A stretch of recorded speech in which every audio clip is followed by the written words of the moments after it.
नमस्कार, आप देख रहे हैं न्यूज वॉच इंडिया। मैं हूं आपके साथ पंकज यादव। करते हैं बुलेटिन की शुरुआत। ओडिशा बालासोर जिले में भयानक ट्रेन हादसा हुआ है। हावड़ा जा रही कोरोमंडल एक्सप्रेस के कई डिब्बे पटरी से उतर गए और दूसरी ट्रेन से जा टकराए। इसी को लेकर रिपोर्ट देखिए।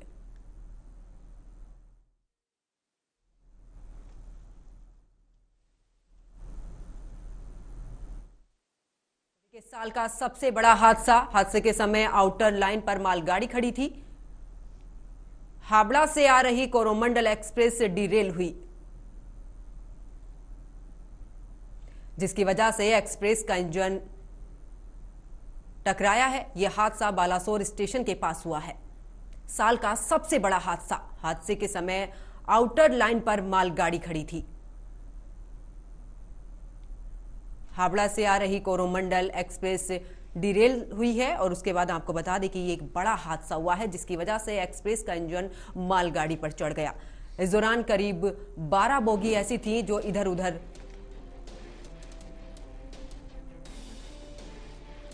तो देखिए, आपको कुछ ग्राफिक्स दिखा रहे हैं कैसे ये हादसा हुआ है। हादसे के समय आउटर लाइन पर गाड़ी खड़ी थी। हावड़ा से आ रही कोरोमंडल एक्सप्रेस डिरेल हुई है और उसके बाद जिसकी वजह से एक्सप्रेस का इंजन मालगाड़ी पर चढ़ गया। आप तस्वीरों में देख सकते हैं कितना भयानक ये हादसा रहा है, जिसके बाद ट्रेन के पीछे की बोगियां तीसरे ट्रैक पर जाकर गिरी है। करीब 12 बोगी ऐसी हैं। इसी ट्रैक पर तेज रफ्तार से हावड़ा बेंगलुरु एक्सप्रेस आ रही थी, जहां इस दौरान ये बड़ा हादसा हुआ है। हावड़ा बेंगलुरु एक्सप्रेस इन बोगियों से टकरा गई है। यह हादसा बालासोर स्टेशन के पास हुआ है। तो आपको इसके हादसे की वजह बता रहे आखिरकार कैसे यह हादसा हुआ है। हादसे के समय आउटर लाइन पर मालगाड़ी खड़ी।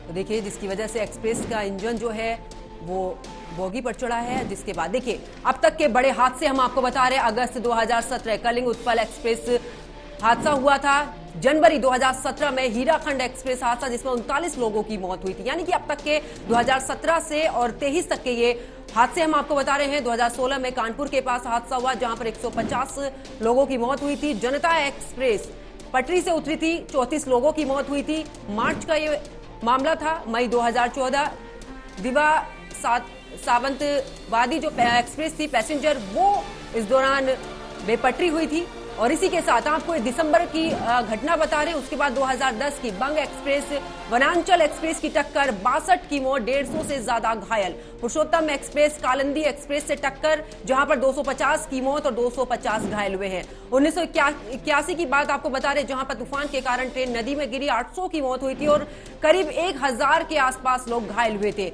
उसके बाद 2017 से लेकर 2023 तक के ये मामले, और साथ ही आपको बता दें कि अब ये 2023 में ये एक बड़ा हादसा हुआ है। साथ ही बता दें कि नवंबर 2016 में कानपुर के पास ये हादसा, 150 से ज्यादा की मौत हुई थी इसमें। और मार्च 2015 जनता एक्सप्रेस पटरी से उतरी थी, 34 लोगों की मौत हुई थी। लेकिन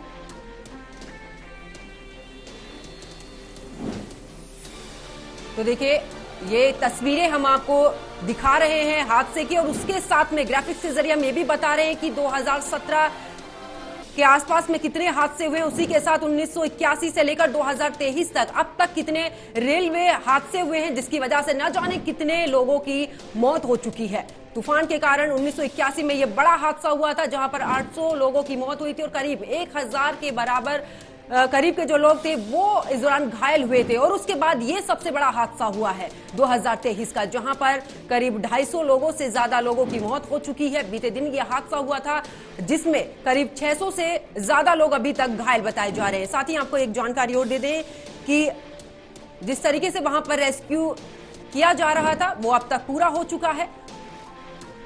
तो ग्राफिक्स के जरिए आपको बता रहे अब तक के बड़े हादसे।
आइए हम समझाते हैं कि हादसा कैसे हुआ।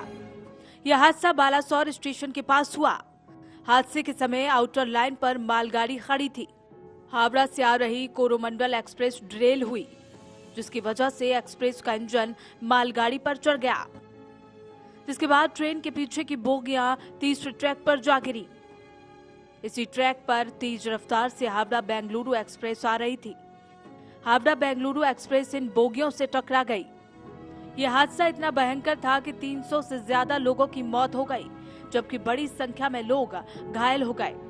इस मौके पर मानवता की खबरें भी सामने आ रही हैं। स्थानीय लोग और रेस्क्यू टीमें बोगियों के अंदर फंसे लोगों को निकालने की कोशिश कर रहे हैं। रेलवे, दमकल और स्थानीय पुलिस प्रशासन के 600 से ज्यादा जवान राहत बचाव कार्य में लगे हैं। भारत में कई बड़े रेल हादसे हो चुके हैं। हर हादसे के बाद उच्च स्तरीय बैठक होती है और जांच होती है, पर नतीजा क्या निकलता है, इस हादसे पर हमेशा सवाल बना रहता है। इन हादसों में सबसे ज्यादा प्रभावित परिवार होते हैं। हादसों की वजह से उनको न भूलने वाला दर्द मिलता है।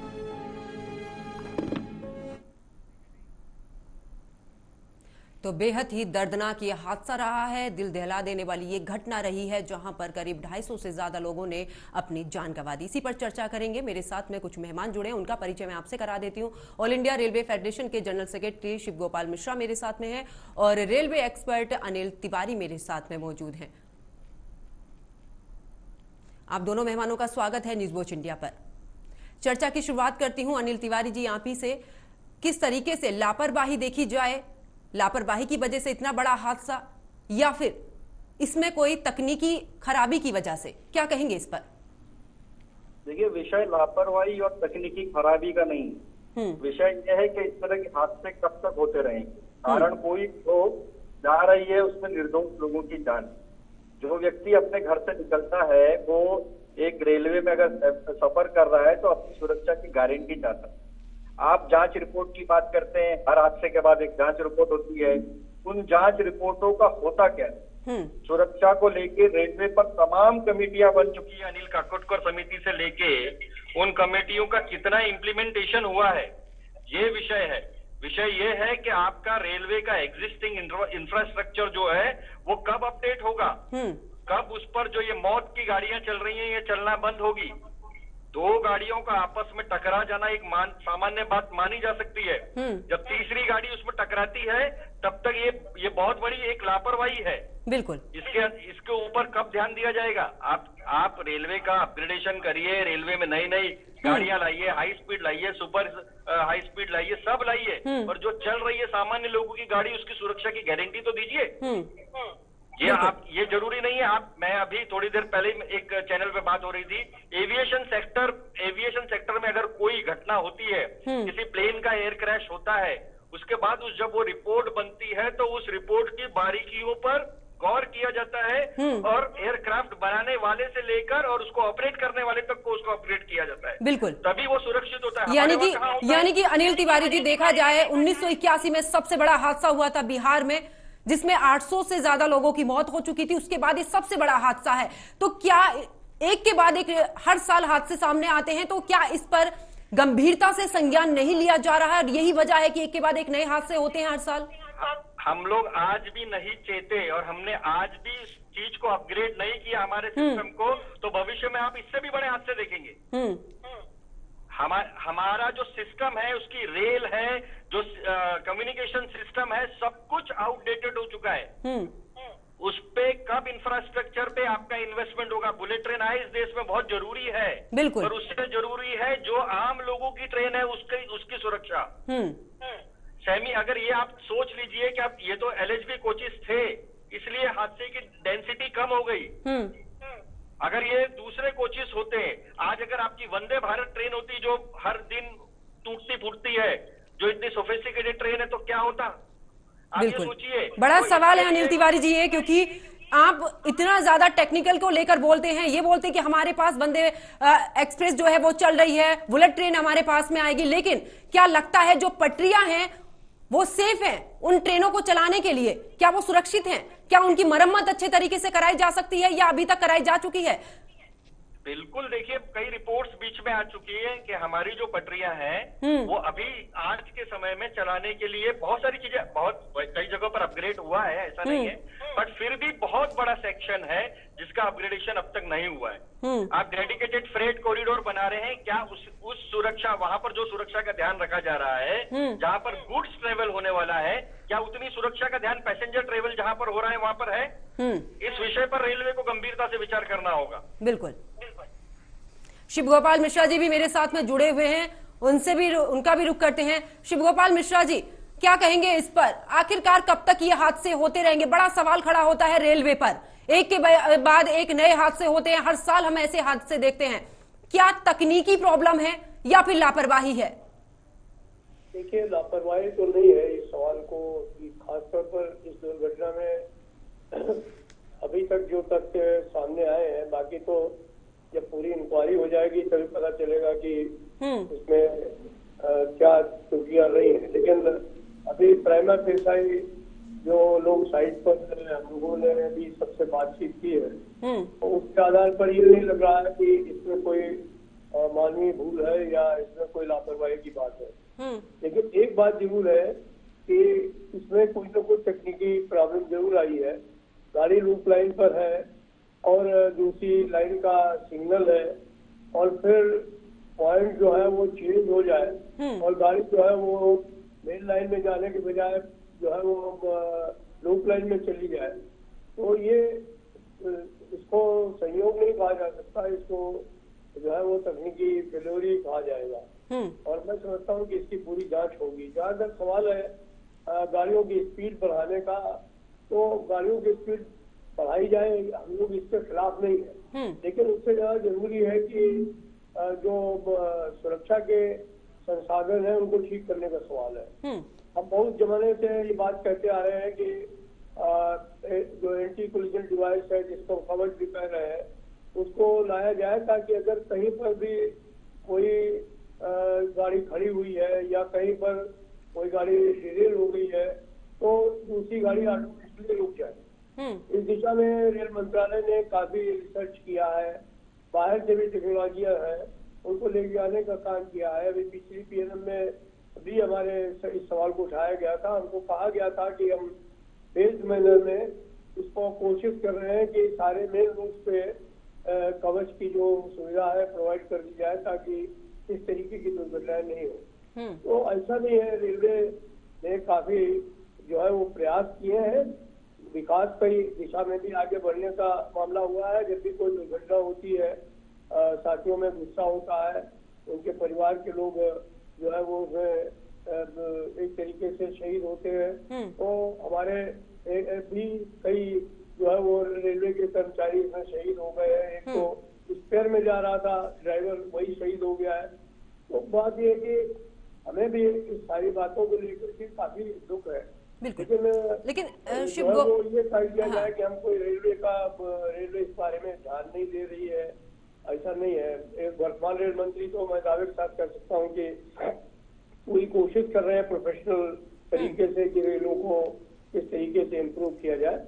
अब बाकी तो दुर्घटना जो है वो सड़क की हो, एविएशन की हो, रेलवे की हो, वो मानवीय हो, अमानवीय हो, इन सब चीजों को तो हम लोग हमेशा चाहेंगे नहीं कि कभी भी दुर्घटना हो, जो लोग गाड़ी पर बैठे वो सही सलामत अपने घर। शिव गोपाल मिश्रा जी, आपके फेडरेशन की तरफ से क्या कुछ खास कदम इस हादसे को लेकर उठाए गए? फेडरेशन की तरफ से बहुत प्रयास किया है और आज रेलों में जो सुरक्षा के इम्प्रूवमेंट हुए हैं उनमें फेडरेशन का बहुत हाथ है, क्योंकि हम लोगों ने इसमें कर्मचारी भी इन्वॉल्व होता है, हमारे यात्री भी इन्वॉल्व होते हैं। तो हम लोग बराबर इस बारे में सतत प्रयास करते हैं कि जो है वो प्रेशर कम हो, तनाव कम हो। हमारे जो पटरियां हैं, आज साथी पटरियों की बात कर रहे हैं, आज पटरियां पहले से कई गुना बेहतर हो गई। आज एक्सेल लोड बढ़ गया, 17,160 करोड़ रुपए जो है वो अटल जी के जमाने में, नीतीश जी के जमाने में इन पटरियों के ऊपर लगाया गया। इसकी सिग्नलिंग व्यवस्था इम्प्रूवमेंट करने का काम हुआ। आज नई सिग्नलिंग की व्यवस्था है जिसको कि हम लोग इस्तेमाल कर रहे हैं। लेकिन अब ऐसी दुर्घटनाएं जो है वो मैं समझता हूँ कि नए इन्वेंशन और रिसर्च को भी जगह देगी और जहाँ तक ऑल इंडिया रेलवे फेडरेशन का सवाल है, हम लोग पूरी ताकत से प्रयास करते हैं कि हमारा उपभोक्ता जो है वो जब एक बार बैठे गाड़ी में तो सही सलामत पहुंचने का काम हो। तो उस दिशा में भी मैं समझता हूँ कि रेलवे प्रयास कर रही है और अच्छा प्रयास करेगी, जिससे कि बिल्कुल। शिव गोपाल मिश्रा जी, अगर बात करें रेलवे ऑटोमेशन की, तो इस दौरान क्या लगता है कितनी तकनीकी की अभी जरूरत है भारत को, जो ताकि इन हादसों से हम बच सके? इसमें कोई शक नहीं है कि तकनीकी जो विकास है उसकी बहुत आवश्यकता है, लेकिन इसमें भी कोई दो राय नहीं है कि रेलवे ने काफी विकास करने का काम भी किया है। हम इस चीन से इस पर आ गए हैं और सॉलिड स्टेट टेक्नोलॉजी जो है अपने सिग्नलिंग की उसका प्रयोग कर रहे हैं। फिर भी अगर ये दुर्घटनाएं हो जा रही है तो हमें निश्चित तौर पर कुछ आत्मरोचन की आवश्यकता है।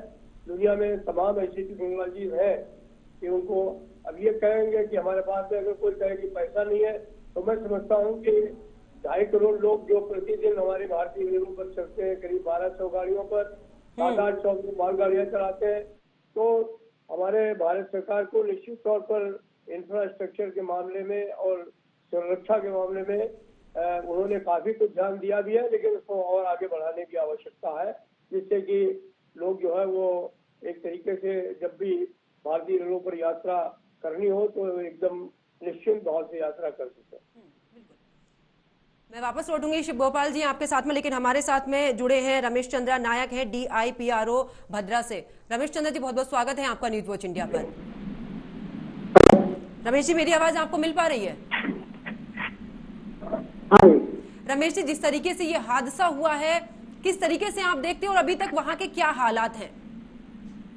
स्पॉट में विजिट करा हूँ, जो विजिट है उनको और हॉस्पिटल में ले गया हूँ, और जो डेड बॉडी बहानगर बाजार के स्कूल में रखते हैं, और NDRF फायर ट्रूप अभी तक रेस्क्यू कर चल रहा है। जो ट्रेन बग्गी जो डीरेल होता है उसको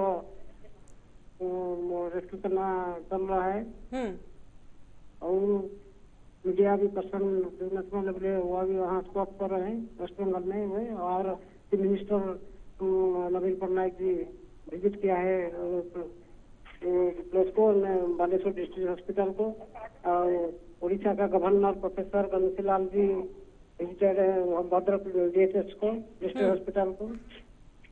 जो ट्रीटमेंट चल रहा है सबके लिए,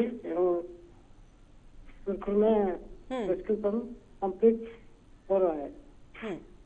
रमेश चंद्रा जी, जिस तरीके से ये हादसा हुआ है, आपको क्या लगता है कि तकनीकी खराबी की वजह है, या क्योंकि बड़ा सवाल रेलवे पर खड़ा हो रहा है इस दौरान की आखिरकार इतना बड़ा हादसा, एक ही ट्रैक पर 3-3 ट्रेनें चली जाती हैं, एक के बाद एक ट्रेन आती है, क्या अधिकारियों की इस दौरान लापरवाही है, क्या फिर सिग्नल, आखिरकार ऐसा क्या हुआ था कि सिग्नल नहीं मिल पाया? वो तो ट्रेन टेक्नोलॉजी, ट्रेन का जो PRO वो बता सकते हैं, हमारे इसके लिए नहीं मालूम है। जो बता रहे हैं एक मालगाड़ी खड़ी हुआ है, उसके बाद जो आ रहा है करमंडल, वो ट्रक जो ट्रक में जाना था वो ट्रक में जा नहीं पाया, दूसरा ट्रक में जाकर मालगाड़ी को धक्का किया। वो जो बग्गी दूसरा ट्रक को छिटक पड़ा, वो जो शनिवार जसवंतपुर आना है, जसवंतपुर का लास्ट 2 बग्गी एक्सीडेंट होकर। रमेश चंद्रा जी, वहां पर रेस्क्यू पूरा हो चुका है अभी तक, या अभी भी वहां पर जारी है? अभी तक कुछ बाकी है, चल रहा है, कुछ थोड़ा सा बाकी है, थोड़ा भी बाकी है। अभी क्या हालात वहां पर, किस तरीके से वहां पर कौन कौन पहुंच रहे हैं? तो सबका district level officer, collector, SP Baleshwar का, वो जो fire troop, NDRF troop, police troop, ये सब काम में लग रहा है। चलिए, बहुत बहुत शुक्रिया रमेश चंद्रा जी हमारे साथ जुड़ने के लिए और इतनी जानकारी देने के लिए। बेहद ही दर्दनाक ये हादसा है। अनिल तिवारी जी, क्या कहेंगे अगर इसको लेकर हम तकनीकी की बात कर रहे थे, क्योंकि एक तकनीकी की वजह से कहीं ना कहीं ये बड़ा हादसा हुआ है। अगर बात इस दौरान शरारती तत्वों की करें तो क्या माना जा सकता है कि जिस समय ये हादसा हुआ है, क्या सिग्नल को खराब करने की कोशिश की गई है? ऐसी कुछ चीजें निकलकर सामने? इनकार नहीं किया जा सकता है, शरारती तत्व हो सकते हैं, पर तीसरी ट्रेन का टकराने में शरारती तत्वों का कहाँ हाथ था, ये बताइए आप। दो ट्रेनें टकरा गई आपस में, वहां मैं समझ सकता हूँ कि कोई एक ट्रेन डिरेल हो गई, दूसरी टकरा गई जी। यहाँ पर मैं रेलवे के प्रवक्ता के तौर पे बात नहीं करूंगा। देखिए कितने भी अभी बात हुई कि रेलवे में अपग्रेडेशन हुआ, ये हुआ, वो चीज मैं भी मान्य कर रहा हूँ, अपग्रेडेशन हुआ, लेकिन वो अपग्रेडेशन अगर इन 300 लोगों की जान नहीं बचा पाया तो कहीं ना कहीं चूक है, इसको मानना पड़ेगा। बिल्कुल, बड़ा सवाल है ये भी मानना पड़ेगा आपको कि आपकी मानवीय भूल भी अगर कोई हो रही है तो आपका सिस्टम इतना अपग्रेड हो कि उस भूल को, उस चूक को भी सुधारे। बिल्कुल, 2 लेयर, 3 लेयर, 4 लेयर, क्योंकि उसमें 400-500 परिवार उससे प्रभावित हुए हैं। उनके जीवन में इस तकनीकी सुधार का कोई फायदा नहीं हुआ, उनके जीवन में अंधकार हो गया। ये सुरक्षा की गारंटी किसकी है? सवाल ये है कि आपने जो किया बहुत अच्छा किया और वो करना आपका पार्ट था, और जो नहीं किया उसका ये खामियाजा है। और ये भी भारतीय रेल की एक तस्वीर है जो आज अभी आप टीवी की स्क्रीन पे दिखा रहे हैं। बिल्कुल, क्योंकि रूह कपा देने वाली ये तस्वीरें हैं अनिल तिवारी जी। कितने बहुत से ऐसे लोग हैं जिनकी ये यात्रा जो है वो अंतिम यात्रा बनकर रह गई, ना जाने कितने परिवार बर्बाद हो चुके हैं। बेहद ही दर्दनाक ये हादसा और रूह कपा देने वाला है। शिव गोपाल मिश्रा जी, जिस तरीके से बात कर रहे हैं तकनीकी की, तकनीकी में हमें और आगे निकलना होगा, तो क्या भारत के पास अभी ऐसी कोई तकनीकी नहीं है जो सडनली ब्रेक लगा सके, सडनली उस हादसे को होने से बचा सके, या फिर वो कम से कम थोड़ा हादसा हो ताकि इतना बड़ा हादसा ना हो, 12 बोगी पलट जाना, 1000 के करीब घायल हो जाना और 250 से भी ज्यादा लोगों की मौत हो जाना, कितना बड़ा? ऐसा है कि भारत के पास में ऐसी तकनीक है, आवश्यकता इस बात की है कि उस तकनीक को पैसा ज्यादा खर्च होगा, उसमें कोई बात नहीं है, लेकिन लोगों की जान से ज्यादा कीमती जो है वो पैसा नहीं होता। हम समझते हैं कि भारत सरकार इस पर विचार करेगी। रेल मंत्रालय के पास में तकनीक है, एंटी कोलिजन डिवाइस को अपने मेन रूट्स पे कम से कम बहुत जल्दी लागू किया जाएगा। अगर हम स्पीड बढ़ाना चाहते हैं, अगर हम हाई स्पीड ट्रेन चलाना चाहते हैं, तो हमें एंटी कोलिजन डिवाइस को इमीडिएटली इम्प्लीमेंट करना पड़ेगा, कवच को इमीडिएटली इम्प्लीमेंट करना पड़ेगा। वो हमारे लिए बहुत आवश्यक है। लेकिन मैं एक बात जरूर कहूंगा कि आज वक्त है हमारे उन साथियों के ग्रुप में शामिल होने का, रेस्क्यू ऑपरेशन का। ये जो बातें हैं कि किसने क्या किया, किसने नहीं किया, ये सब बातें हम लोग बाद में कर लेंगे। और भारतीय रेल विकास के सतत मार्ग पर आगे बढ़ रही है, इसको और ले जाएंगे। हम जानते हैं कि जिस समय बम बारमेंट हुआ हमारे मुंबई में ट्रेनों के अंदर, दूसरे दिन जैसे ही पटरियां ठीक हुई, लोग उसी आस्था के साथ चलना शुरू कर दिए। बिल्कुल, लेकिन आज हमारे शिव गोपाल मिश्रा जी, बात अगर मैं विदेशों की करूं तो कितना भारत पीछे है विदेशों से तकनीकी के मामले में, क्योंकि कंपेयर की जाती है बुलेट ट्रेन की, तो कितना पीछे है अभी भारत? क्या बुलेट ट्रेन इस ट्रैक पर चल सकती है? बुलेट ट्रेन के लिए निश्चित तौर पर अलग ट्रैक बनाना पड़ेगा, और भारतवर्ष में भी उसके लिए अलग ट्रैक बन रहा है। ये ट्रैक जो आज के ट्रैक है हमारे, वो बुलेट ट्रेन के लिए बिल्कुल काफी नहीं है। रादर हमें हाई स्पीड ट्रेन चलाने के लिए भी इन पर काफी कुछ कॉरिडोर्स बनाने पड़ेंगे, और सिग्नलिंग व्यवस्था को भी ठीक करना पड़ेगा, पटरियों की भी जांच करनी पड़ेगी। ये सारी चीजें रेल मंत्रालय कर भी रहा है। और लेकिन मैं फिर आपसे सहमत हूँ कि बहुत कुछ जो है उसकी जरूरत है। दुनिया में बहुत विकसित ट्रेनें भी, बहुत विकसित देश है, जापान है, फ्रांस है, जर्मनी है, और दूसरे देशों में विकसित टेक्नोलॉजी भी है। हमारे देश भी अब बहुत पीछे नहीं है, काफी अनुरोध किया है। अभी साथी अनिल तिवारी कह रहे थे कि अगर एलएचबी कोच नहीं होते तो दुर्घटना में और ज्यादा लोगों की मृत्यु हुई। बिल्कुल, ये एलएचबी कोच भी एक विकास का ही जो है वो है। तो हम प्रयास कर रहे हैं कि हमें ऐसे डिब्बे चले जिसमें कि कम मतलब इम्पैक्ट आए, कम लोगों बिल्कुल, की- कहीं ना कहीं इन हादसों को रोका जाए। शिव गोपाल मिश्रा जी और साथ ही अनिल तिवारी जी, आप दोनों का बहुत बहुत शुक्रिया। आप इस चर्चा में हमारे साथ बने और साथ ही तमाम तरीके की जानकारी दी कि आखिरकार भारत को तकनीकी में कितना आगे जाना है अभी हमारे रेलवे ट्रैक की मरम्मत के लिए और रेलवे ट्रैक को सुधारने के लिए कितनी जरूरत होगी, क्योंकि जिस तरीके से बीते दिन यह हादसा हुआ है उसने लोगों को सोचने पर मजबूर कर दिया है कि क्या भारत में बुलेट ट्रेन का सपना देखे हुए वंदे भारत ट्रेन जिस तरीके से ट्रैक पर चल रही है, क्या आखिरकार इन ट्रेनों की स्पीड जो है वो हमारा ट्रैक बर्दाश्त कर पाएगा? कहीं ऐसा ना हो कि भविष्य में इस तरीके के हादसे और भी देखने पड़े। फिलहाल इस हादसे पर मेरे साथ में मेरे सहयोगी सरोज मेरे साथ फोन लाइन पर जुड़ चुके हैं, उनसे पूछते हैं कि आखिरकार अभी तक का क्या अपडेट है। सरोज, जिस तरीके से वहां के रेस्क्यू की बात करें, क्या रेस्क्यू वहां पर अभी भी जारी है या फिर खत्म हो चुका है? क्या अपडेट है आपके पास? जी पंकज जी, जैसे कि आप देख रहे हैं जो भी हादसा हुआ था बालेश्वर में, ये अत्यंत दुखद घटना भी है और ये पूरा इंडिया के लिए एक तो बड़ा चीज है कि जो रेलवे का जो एक्सीडेंट का जो हादसा या ट्रेन ट्रेजेडी जो चल रहा है उड़ीसा में, ये बहुत बड़ा इशू है। लेकिन अभी जो सामने जो एक्सक्लूसिव रिपोर्ट न्यूज इंडिया के पास आया हुआ है, अगर मेरे पास आया है, वो है सिग्नल के फेल के वजह से ये कम्प्लीटली एक्सीडेंट हुआ। तो इसका इंक्वायरी बैठने के लिए भी अभी तो समीक्षा बैठक भी दिल्ली में चल रहा था, उसमें मोदी थे, एनडीआरएफ के जो सचिव वो भी मौजूद थे, सारे मिलके मोदी